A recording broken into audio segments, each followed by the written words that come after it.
Did investigators miss their biggest chance to crack one of America's most baffling kidnapping cases? For months, authorities have searched for answers in the disappearance of Nancy Guthrie. But now, attention is turning to a tiny $152 Bitcoin transaction that some experts believe could have played a critical role in identifying those behind a chilling ransom demand. As detectives continue pursuing leads, questions are mounting over whether the suspects were careless amateurs or whether law enforcement passed up a rare opportunity. Here's what we know. The investigation into Nancy Guthrie's disappearance has taken another unusual turn, with cryptocurrency experts weighing in on a Bitcoin wallet connected to ransom demands sent to her family. According to reports, the alleged kidnappers demanded $4 million in cryptocurrency in exchange for Guthrie's safe return. The ransom email reportedly contained details about her home and an Apple Watch that had not been publicly disclosed, leading investigators to believe the sender may have possessed inside knowledge about the case. Shortly afterward, another email, reportedly originating from the same IP address, claimed that Guthrie had died. Rather than transferring the requested ransom amount, investigators allegedly adopted a different strategy.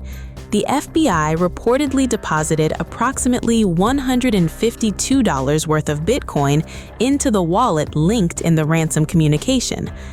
The tactic, sometimes referred to as tickling the wire, is designed to encourage suspects to move cryptocurrency, creating blockchain activity that investigators can monitor. If criminals transfer funds to a major exchange or identifiable account, law enforcement may later subpoena records that could help identify them. But in this case, the Bitcoin reportedly remains untouched. Months later, the funds are still sitting in the wallet. That development has sparked debate among cybersecurity professionals over whether sending the full ransom or a larger amount might have prompted movement that could have generated valuable investigative leads.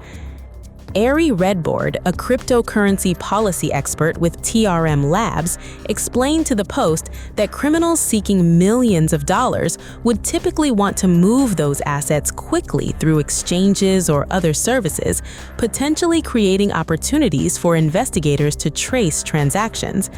However, experts also caution that there is no guarantee such a strategy would have worked. Attorney Todd Spodek, who specializes in cybercrime matters, argued that suspects might simply have ignored the funds or left them untouched indefinitely. He noted that investigations involving kidnappings and extortion frequently present authorities with difficult choices where there is no obvious correct answer. Adding to the intrigue are descriptions of the suspect's alleged behavior. According to reporting cited in the case, surveillance footage reportedly captured an individual wearing what has been described as a makeshift disguise assembled from common retail items while unsuccessfully attempting to disable a doorbell camera outside Guthrie's residence. Those details have led some observers to speculate that whoever carried out the operation may not have been particularly sophisticated. Spodek even suggested that the alleged planning appeared remarkably disorganized, contrasting it with the methods typically associated with experienced cybercriminal organizations.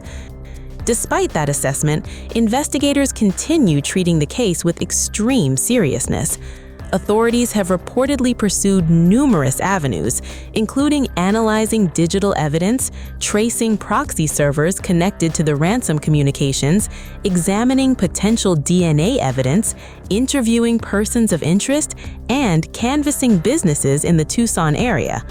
So far, none of those efforts have publicly produced a breakthrough. The Bitcoin wallet itself remains one of the most unusual pieces of evidence. Because blockchain transactions are permanently recorded, every movement of funds can potentially provide investigators with additional information. Yet, without activity, the wallet offers little beyond the original deposit. Meanwhile, investigators continue examining whether the ransom communications and associated technical data can reveal the identities of those responsible. As with many high-profile investigations involving cryptocurrency, experts stress that blockchain technology can both conceal and expose criminal activity depending on how funds are handled. While sophisticated users often employ multiple privacy techniques, inexperienced actors sometimes make operational mistakes that later prove invaluable to investigators. Whether that happened here remains unknown. What is clear is that months after the ransom demand first emerged, many of the biggest questions remain unanswered. Who sent the emails? Why include a traceable cryptocurrency wallet? Were the suspects experienced criminals or opportunists making avoidable mistakes? And could a larger payment have changed the course of the investigation? For now, authorities continue working through digital evidence and traditional investigative methods in hopes of finding those answers. Until then, the untouched Bitcoin wallet remains a silent reminder of one of the case's most puzzling mysteries.